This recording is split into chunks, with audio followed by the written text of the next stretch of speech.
Pemerintah akan menerapkan kebijakan pemberlakuan pembatasan kegiatan masyarakat atau PPKM level 3 saat libur Natal dan Tahun Baru. Kebijakan ini berlaku mulai 24 Desember hingga 2 Januari 2022 di seluruh wilayah Indonesia. Di sisi lain, kebijakan ini membuat pengelola mal khawatir. Para pelaku usaha pengelola pusat perbelanjaan dan mal mengaku keberatan dengan rencana tersebut.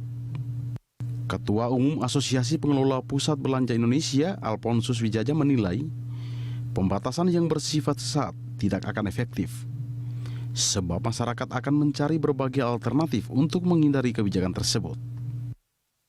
Alfonsus menjelaskan, yang diperlukan saat ini adalah penegakan atas pemberlakuan protokol kesehatan, di mana prokes harus diterapkan secara ketat, disiplin, dan konsisten. Sebab jika masyarakat mencari berbagai alternatif, justru lebih berisiko, karena di luar jangkauan dan pengawasan yang ketat terhadap penerapan protokol kesehatan. Ia menilai, pembatasan kegiatan masyarakat yang berlaku secara sesaat sangat tidak diperlukan. Hal tersebut tidak efektif dan justru memberatkan kembali dunia usaha. Sebelumnya pemerintah mengumumkan bakal membatasi sejumlah kegiatan pada libur Natal 2021 dan Tahun Baru 2022. Menko Pembangunan Manusia dan Kebudayaan Muhadjir Effendi mengatakan, keputusan ini diambil menyusul kebijakan pemerintah yang akan menerapkan pemberlakuan pembatasan kegiatan masyarakat level 3 untuk seluruh wilayah Indonesia selama libur Hari Raya Natal 2021 dan Tahun Baru 2022. Dan salah satu kebijakannya sesuai dengan arahan beliau, kita berlakukan seluruh secara nasional ketentuan yang berlaku pada PPKM level 3. Plus tadi itu, nanti akan kita batasi dan kita larang pertemuan-pertemuan yang skala besar, misalnya apa? Yaitu pesta old and new. Nah, itu kita larang.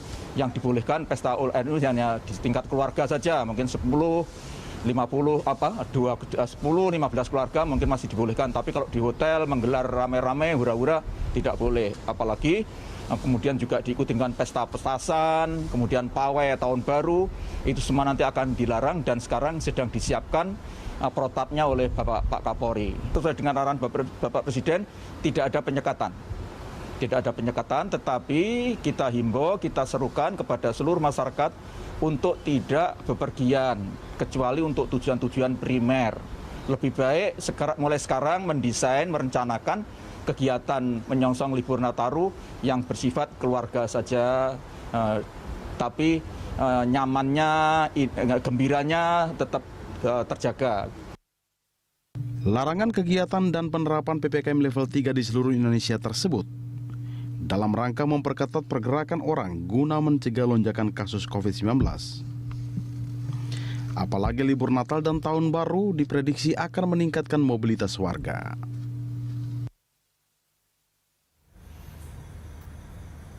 Nataru, bisnis mal jangan terganggu. Itulah topik dialog kita pagi ini. Asosiasi Pengelola Pusat Belanja Indonesia atau APPBI angkat suara terkait rencana pemerintah menerapkan pemberlakuan pembatasan kegiatan masyarakat level 3 saat libur Natal dan Tahun Baru.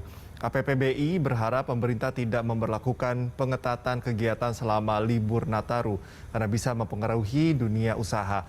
Dan untuk membahasnya, kita sudah bergabung dengan Ketua Umum Asosiasi Pengelola Pusat Belanja Indonesia, Alfonsus Wijaya. Selamat pagi, Pak Alfon. Selamat pagi, Mas Kal. Apa kabar? Baik, Pak Alfon sehat? Terima kasih, sehat-sehat. Oke, Pak Alfon, ini kita menjelang libur Nataru, di mana akhirnya pemerintah juga mengeluarkan kebijakan pemberlakuan kembali PPKM level 3. Anda dari APBI mengeluhkan, catatan keluhan Anda apa saja, Pak Alfon? Ya, jadi sebetulnya bagi pusat perbelanjaan yang penting itu adalah efektivitas ya, pembatasan-pembatasan ataupun ketentuan PPKM dan sebagainya harus efektif. Itu menjadi sangat penting karena pembatasan itu kan di satu sisi akan sangat memberatkan dunia usaha, apalagi kalau tidak efektif. Kalau masih efektif, saya kira tentunya kami akan mendukung itu. Nah, yang dikhawatirkan adalah pembatasan ini tidak akan efektif karena sudah beberapa kali terjadi. Ini kan bukan satu kali atau dua kali, tapi sudah beberapa kali terjadi seperti terakhir itulah pada saat Lebaran Idul Fitri yang lalu, kemudian juga awal tahun baru, Natal tahun baru tahun ini ya, tahun baru di 2021. Yang terjadi adalah pada saat dilakukan pembatasan, masyarakat mendahului. Sebetulnya kan pada saat itu ada larangan mudik. Masyarakat akhirnya mendahului sebelum diberlakukan pembatasan, mereka melakukan mudik dan kembali ke kota-kota besar seperti ke Jakarta setelah pembatasannya berakhir. Justru akhirnya apa? Akhirnya jadi liburnya menjadi tambah panjang, mudiknya menjadi tambah panjang malah.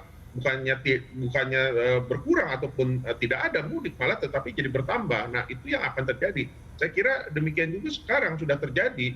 Begitu pemerintah mengumumkan akan ada PPKM level 3 pada tanggal 24 Desember sampai dengan 2 Januari, masyarakat sudah mendahului untuk bersiap-siap sebelum tanggal 24 untuk melakukan bepergian ataupun mudik dan sebagainya. Dan nanti kembalinya malah akan lewat setelah tanggal 2. Jadi itu yang dikhawatirkan sebetulnya bagi kami. Bukan kami keberatan terhadap pembatasannya, tetapi seberapa efektif pembatasan ini bisa berjalan. Nah, kemudian juga jika ada larangan-larangan ke pusat perbelanjaan, misalkan selama Natal dan Tahun Baru seperti yang terjadi pada awal tahun ini, yang terjadi adalah masyarakat membuat kegiatan-kegiatan, aktivitas di tempat masing-masing, seperti di rumah dan sebagainya, dengan mengundang teman, saudara, kolega, yang justru malah mereka merasa bebas karena merasa aman, karena di tempat sendiri ataupun di rumah sendiri dan bertemu dengan teman ataupun kolega ataupun saudara yang merasa mereka aman. Padahal tidak demikian. Justru di tempat-tempat mereka mengadakan kegiatan tersebut tidak ada sama sekali protokol kesehatannya, karena mereka merasa ini tempat sendiri dan merasa aman bersama dengan keluarga, teman-teman, kolega dan sebagainya. Padahal kan tidak demikian. Justru itu adalah menjadi sumber resiko daripada penyebaran COVID-19. Jadi saya rasa itulah yang mengkhawatirkan kami. Kenapa? Sehingga kami mengatakan bahwa yang menjadi penting sebetulnya adalah masalah penegakan daripada protokol kesehatan. Kembali lagi, itu yang jauh lebih penting. Sepanjang protokol kesehatan dilakukan dengan ketat, disiplin dan konsisten, saya kira kita bisa mengatasi berbagai masalah tersebut. Kalau dilakukan pembatasan-pembatasan ini berdasarkan pengalaman yang lalu, yang terjadi ya demikian tadi. Akhirnya nanti masyarakat membuat kegiatan-kegiatan yang di tempat sendiri, di luar jangkauan pengawasan daripada protokol kesehatan. Demikian. Oke, kalau dampak khususnya terhadap pusat perbelanjaan apa? Apakah memang kita akan dejavu kembali melihat kondisi pusat perbelanjaan seperti pada penerapan PPKM sebelumnya atau seperti apa, Pak Alfon? Ya, kalau diberlakukan PPKM level 3, saya kira memang sudah diputuskan oleh pemerintah ya, karena sudah keluar instruksi Mendagri-nya, Menteri Dalam Negeri, Inmendagri sudah terbit. Jadi saya kira akan diberlakukan PPKM level 3. Kalau dengan PPKM level 3 tentunya akan terjadi pengurangan tingkat kunjungan, karena sekarang ini kan sebetulnya banyak wilayah-wilayah sudah berada di level 1 dengan kapasitas 100%. Kalau dengan level dinaikkan jadi level 3, kapasitas kan maksimal hanya 50%, dan kemudian juga anak-anak di bawah usia 12 tahun tidak boleh memasuki pusat perbelanjaan. Nah, tentunya ini akan sangat mengurangi tingkat kunjungan ke pusat perbelanjaan. Jadi saya kira sebetulnya kami sudah cukup optimis akan menutup tahun 2021 ini dengan tingkat kunjungan lebih tinggi daripada tahun 2020 yang lalu, yang mana tahun 2020 tingkat kunjungan itu hanya 50% dibandingkan dengan sebelum pandemi. Tetapi dengan adanya pelarangan seperti ini ataupun pembatasan seperti ini, saya kira mudah-mudahan hanya dengan 50% itu bisa tercapai. Sebetulnya kami berharap bisa mencapai dengan 60 sampai dengan 70% dibandingkan dengan sebelum pandemi, sehingga menjadi lebih baik dari tahun 2020 yang lalu. Tetapi dengan adanya pembatasan ini, kami tidak terlalu berharap bisa lebih baik dari tahun 2020, tetapi paling tidak sama dengan tahun 2020 adalah dengan 50% tingkat kunjungan, karena usia anak-anak di bawah 12 tahun ini sangat berpengaruh terhadap tingkat kunjungan ke pusat perbelanjaan. Oke, meskipun ada pelonggaran jam operasional misalnya, Pak Alfon, itu juga tidak cukup membantu? Ya, jam operasional saya kira akan membantu sedikit, tetapi tetap yang menjadi utama adalah kalau masa liburan ataupun pada saat akhir pekan dan sebagainya, usia 12 tahun ini menjadi sangat penting. Oke. Karena mereka keluarga-keluarga itu kan biasa bepergian bersama dengan anak-anak. Kalau anak-anak dilarang untuk masuk ke pusat perbelanjaan, tentunya ini akhirnya keluarga akhirnya mengurungkan niat kunjungan ke pusat perbelanjaan. Oke. Kira itu yang terjadi pada saat pemberlakuan level 3 yang lalu pun itu yang terjadi. Akhirnya anak-anak bersama keluarga ini akhirnya mengunjungi tempat-tempat fasilitas yang tidak memberlakukan protokol kesehatan ataupun tidak memberlakukan larangan usia. Itu yang terjadi dan tingkat kunjungan pusat perbelanjaan tentunya akan terpengaruh dengan hal ini. Demikian. Oke, gambaran luasnya kondisi pusat perbelanjaan di Indonesia sudah seperti apa Pak Alfon? Apakah memang sudah merata perbaikannya atau masih terpusat di beberapa provinsi saja? Saya kira terakhir ini cukup baik ya. Jadi memang kan pemerintah kali ini kan memberikan pelonggarannya secara bertahap ya, yang dimulai sejak awal Agustus yang lalu. Itu pun bertahap hanya di kota-kota tertentu saja. Kemudian juga kapasitas juga dinaikkan bertahap dan memang akhirnya tingkat kunjungan tercermin bergerak secara lambat. Tetapi trennya naik terus. Karena saya kira ini wajar karena memang kan pemerintah juga memberlakukannya tadi, melakukan pelonggaran itu secara bertahap. Tetapi tren tingkat kunjungannya cukup baik. Kami cukup menggembirakan karena trennya itu naik terus. Sampai dengan akhir pekan yang lalu tingkat kunjungan rata-rata nasional itu sudah di posisi 60%. Sehingga kami tadi saya sudah sampaikan bahwa kami berharap bisa menutup akhir tahun 2021 ini dengan rata-rata tingkat kunjungan 70% begitu. Tetapi kalau sekarang ada pembatasan, apalagi pembatasan ini diberlakukan di seluruh wilayah Indonesia, maka tentunya target 70% itu kemungkinan besar tidak tercapai. Jadi tetapi memang trennya sudah membaik. Trennya cukup menggembirakan ya sejak diberikan pelonggaran sejak awal Agustus yang lalu. Jadi semua tingkat kunjungan, tingkat penjualan, semua trennya naik, meningkat. Demikian. Oke. Kalau kita flashback kembali dari era PSBB terdahulu ya, Pak Alfon hingga sekarang, ini kan pusat perbelanjaan selalu dilibatkan dalam hal-hal pembatasan dan dampaknya cukup signifikan. Kita tahu beberapa waktu yang lalu. Nah, sebetulnya dari APBI sendiri merasa apakah selama ini pusat perbelanjaan sudah cukup memberikan kontribusi terhadap penambahan jumlah penularan atau memang tidak pernah diajak bicara kemudian terima saja kebijakan yang ada? Saya kira pemerintah sejak awal Agustus yang lalu ataupun sejak pemberlakuan PPKM berdasarkan level, pemerintah selalu mengundang kami untuk melakukan evaluasi, kemudian juga memberikan masukan-masukan dan sebagainya. Saya kira ini menjadi sangat positif dan kami mengapresiasi kepada pemerintah atas hal tersebut. Jadi saya kira pusat perbelanjaan bahkan dijadikan pilot project ya untuk dalam penerapan protokol wajib vaksinasi yang pemeriksaannya melalui aplikasi Peduli Lindungi. Jadi pada saat itu pemerintah meminta pusat perbelanjaan menjadi pilot project sebelum protokol wajib vaksinasi itu diterapkan di sektor-sektor usaha lain seperti pariwisata, perkantoran, industri dan sebagainya. Jadi saya kira pusat perbelanjaan sudah bisa membuktikan berhasil menerapkan protokol wajib vaksinasi itu dengan dengan ketat, disiplin dan konsisten. Ya, pada awal-awalnya tentu ada berbagai macam kendala, masalah, tapi saya kira itu hal yang wajar karena waktu itu kan pertama kali ya sesuatu yang baru bagi masyarakat dan juga tentunya sesuatu yang baru bagi pengelola pusat perbelanjaan. Tetapi seiring dengan perjalanan waktu, penerapan itu berjalan dengan baik dan saya kira semua masyarakat sudah terbiasa sekarang, termasuk juga pengelola, sehingga penerapan protokol wajib vaksinasi yang pemeriksaannya melalui aplikasi Peduli Lindungi sudah menjadi satu kebiasaan sekarang. Saya kira bukan sesuatu yang memberatkan lagi, tapi saya kira masyarakat sudah terbiasa dan bahkan sebagian besar masyarakat merasa senang dengan pemberlakuan protokol wajib vaksinasi tersebut karena membuktikan bahwa pusat perbelanjaan sekarang jauh lebih aman dan jauh lebih sehat. Karena semua orang yang berada di dalam pusat perbelanjaan itu sekarang sudah vaksinasi dan sudah dalam keadaan sehat. Gitu. Sehingga pusat perbelanjaan sekarang ini dapat dikatakan menjadi salah satu fasilitas masyarakat ataupun fasilitas publik yang aman dan sehat. Nah, saya kira ini yang menjadi dasar kenapa kami berani menyampaikan bahwa sebetulnya pusat perbelanjaan tidak perlu dilakukan berbagai lagi pembatasan-pembatasan karena sekarang praktis semua orang yang berada di dalam pusat perbelanjaan itu sudah divaksinasi dan dalam keadaan sehat.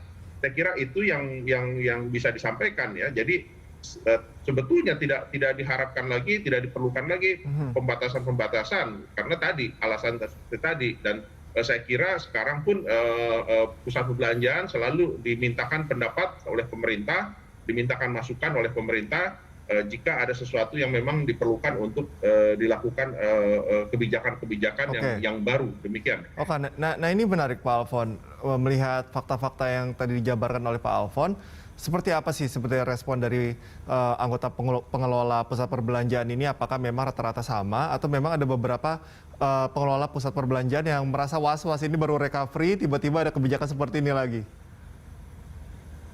Ya, betul. Jadi tentunya pelonggaran-pelonggaran yang diberikan oleh pemerintah sejak awal Agustus yang lalu tentunya harus dibarengi dengan pemberlakuan protokol kesehatan yang ketat, disiplin dan konsisten. Saya kira semua pusat perbelanjaan mengharapkan itu dan mendukung itu. Karena kenapa? Karena kami tidak ingin lagi terjadi penutupan usaha. Penutupan usaha itu sangat memberatkan. Jadi saya kira kita semua merasakan itu pada sebelum Agustus, merasakan bahwa tahun ini kan sebetulnya penutupan usaha sudah terjadi tahun lalu juga, tetapi tahun ini kan dirasakan jauh lebih berat meskipun hanya 1 bulan ya. Karena sebetulnya tahun lalu meskipun penutupan usaha, tetapi kan pelaku usaha masih memiliki dana cadangan sehingga masih bisa bertahan, tetapi kan dana cadangan tersebut habis terkuras untuk bertahan selama tahun 2020 sehingga memasuki tahun 2021 para pelaku usaha itu kan sudah tidak memiliki dana cadangan lagi. Jadi pada saat penutupan usaha meskipun waktunya hanya sekitar 1 bulan itu sangat memberatkan. Nah, beban ini bukan hanya ditanggung oleh pusat perbelanjaan ataupun para penyewa yang ada di pusat perbelanjaan, tetapi juga banyak sektor-sektor usaha non formal yang skala mikro dan kecil yang berada di sekitar pusat perbelanjaan itu juga merasa terbebani sangat berat. Seperti misalkan tempat kos, warung-warung, ojek yang antar jemput karyawan, parkir dan sebagainya, mereka tidak bisa mendapatkan usaha dikarenakan para pekerja di pusat perbelanjaan itu yang menjadi para pelanggan mereka itu tidak bekerja karena pusat perbelanjaannya tutup. Jadi saya kira semua tidak mengharapkan terjadi lagi penutupan usaha. Nah, oleh karenanya pemberlakuan protokol kesehatan itu menjadi sangat penting. Pemberlakuan protokol kesehatan harus disertakan, ditegakkan di dalam pelaksanaan pelonggaran-pelonggaran. Nah, yang menjadi keyakinan kami adalah bahwa pusat perbelanjaan itu sekarang berlaku protokol kesehatan berlapis. Ada 3 lapis protokol COVID-19 yang berlaku di pusat perbelanjaan. Yang lapis pertama adalah protokol wajib vaksinasi yang tadi pemeriksaannya dilakukan melalui aplikasi Peduli Lindungi. Kemudian lapis kedua adalah protokol kesehatan yang sudah berlaku selama ini, yaitu sejak awal pandemi sampai dengan saat ini, seperti misalkan pemeriksaan suhu tubuh, kemudian wajib masker, jaga jarak, cuci tangan, dan sebagainya. Nah, kemudian protokol lapis ketiga adalah protokol yang diberlakukan oleh masing-masing penyewa ataupun toko-toko yang ada di dalam pusat perbelanjaan. Seperti kita ketahui, bioskop, tempat bermain anak-anak, restoran, dan kafe, dan lain-lain, mereka memiliki protokol kesehatan sendiri-sendiri yang disesuaikan dengan kategori usaha masing-masing. Sehingga tadi pusat perbelanjaan sekarang protokol wajib protokol COVID-19-nya itu berlaku berlapis. Jadi saya kira ini yang menjadi syarat bahwa protokol kesehatan harus selalu ditegakkan secara ketat, disiplin dan konsisten. Konsisten ini menjadi sangat penting bagi kami, bagi pusat perbelanjaan. Kami selalu menggarisbawahi konsisten karena beberapa kali terjadi lonjakan kasus positif menurut kami akibat terjadinya inkonsistensi. Sehingga sekarang ini apapun pelonggaran yang diberikan kami sangat mendukung bahwa tetap harus disertai dengan protokol kesehatan yang ketat, disiplin dan konsisten. Demikian. Oke, Pak Alfon, kita akan lanjutkan perbincangan di segmen selanjutnya dan pemirsa tetaplah bersama kami di Morning Talk.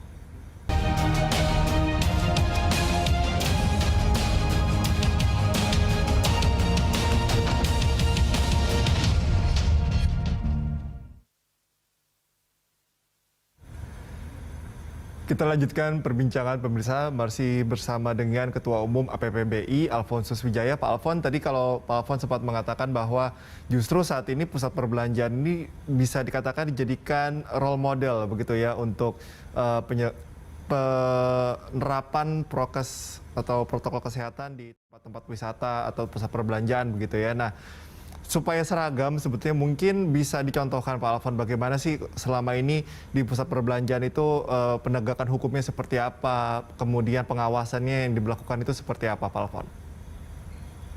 Ya, jadi saya kira tadi sudah dijelaskan bahwa sekarang ini kan ada 3 lapis ya protokol COVID-19 yang diberlakukan di pusat perbelanjaan. Yang pertama tadi ada protokol wajib vaksinasi yang pemeriksaannya melalui aplikasi Peduli Lindungi. Ini adalah protokol yang baru ya.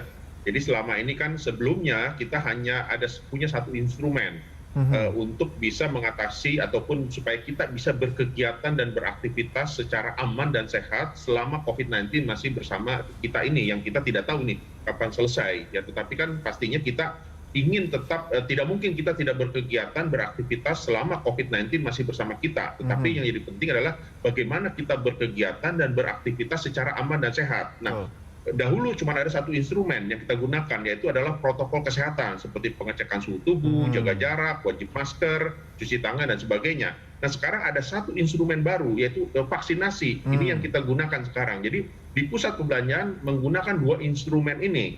Ya, instrumen vaksinasi ini diberlakukannya melalui protokol wajib vaksinasi yang pemeriksaannya melalui aplikasi Peduli Lindungi. Jadi saya kira ini yang sekarang kita gunakan, 2 instrumen ini untuk bisa kita memastikan aktivitas kegiatan di pusat perbelanjaan secara aman dan sehat. Nah, kemudian menjadi sangat penting lagi tadi, pemberlakuannya ini harus secara konsisten. Nah, untuk konsisten itu apa?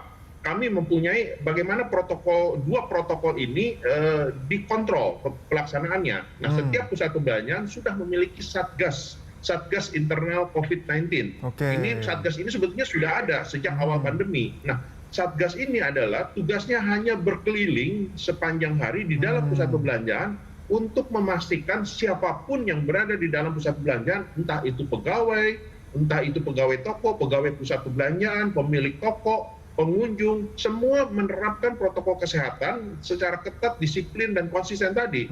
Jadi Satgas ini punya kuasa, dia berhak menegur siapapun yang tidak menerapkan protokol kesehatan di dalam pusat perbelanjaan. Bahkan bisa mempersilahkan orang-orang tersebut untuk meninggalkan pusat perbelanjaan jika tidak mau memperlakukan protokol kesehatan dengan baik dan benar.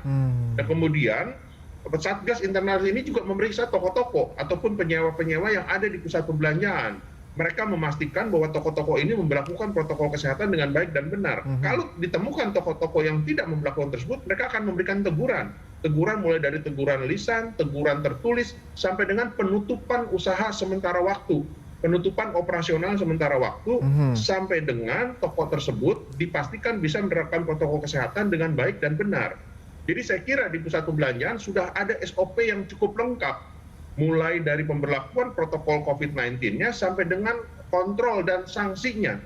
Kemudian juga tentunya ada himbauan-himbauan ya secara tertulis melalui poster-poster, pengumuman dan sebagainya. Tetapi juga secara lisan ya, setiap saat, setiap periodik, setiap waktu tertentu akan diberikan pengumuman melalui pengeras suara supaya siapapun yang berada di pusat perbelanjaan itu diingatkan untuk selalu menerapkan protokol kesehatan dengan baik dan benar. Jadi saya kira sudah lengkap, mulai dari SOP pemeriksaannya sampai dengan kontrolnya. Kemudian juga tentunya ada lagi SOP-SOP internal di masing-masing toko dan juga di masing-masing pengelola pusat perbelanjaan. Jadi saya kira ini sudah cukup memadai untuk saat ini bagaimana protokol kesehatan diberlakukan sampai dengan kontrol. Jadi bukan hanya diberlakukan saja tetapi juga ada kontrolnya. Jadi saya kira sampai dengan sanksi. Kalau ditemukan pelanggaran ada sanksi. Jadi saya kira itu yang sekarang ini ada di pusat perbelanjaan, dan perlu catatan bahwa protokol wajib vaksinasi ini tidak meniadakan protokol kesehatan yang diberlakukan. Artinya apa?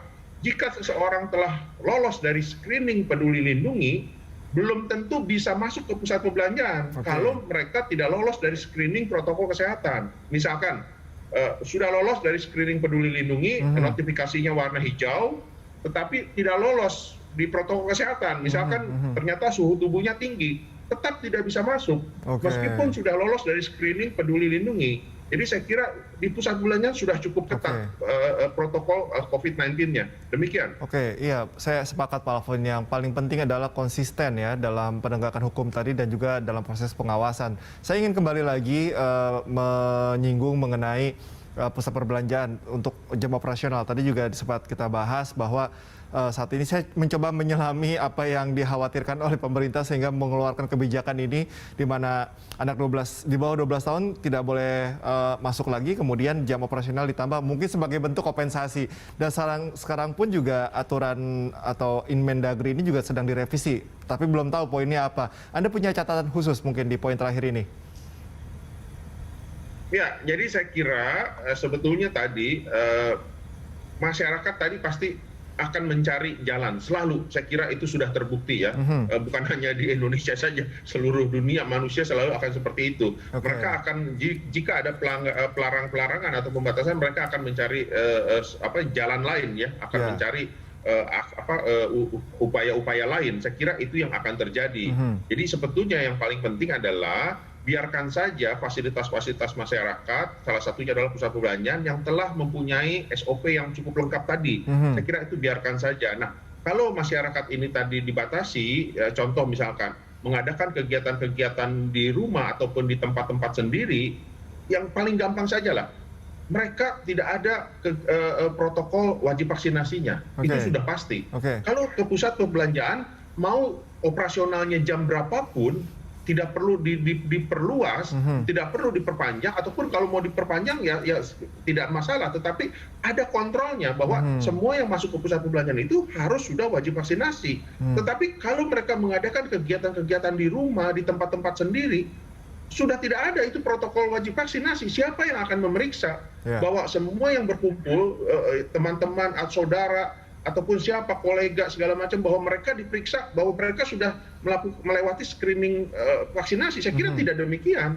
Sehingga ini justru membahayakan. Jadi kembali lagi, kalau buat kami adalah bahwa pembatasan jam operasional ataupun pelonggaran jam operasional itu bukan menjadi hal yang utama. Yang menjadi hal utama adalah bahwa semua yang masuk ke pusat perbelanjaan itu sudah melalui screening. Screening, dua screening bahkan tadi ya, screening protokol wajib vaksinasi dan screening protokol kesehatan. Jadi saya kira itu yang menjadi jauh lebih penting daripada nanti masyarakat berkeliaran ke tempat-tempat ataupun mengadakan kegiatan-kegiatan yang tidak ada protokol kesehatannya. Demikian. Pak Alfon, terima kasih atas waktunya hadir dialog bersama kami. Kita harapkan sinergitas antara semua lini ini dapat terjalin sehingga tidak ada dirugikan dan tidak ada lagi peningkatan penyebaran angka COVID. Terima kasih sekali lagi Pak Alfon, salam sehat selalu.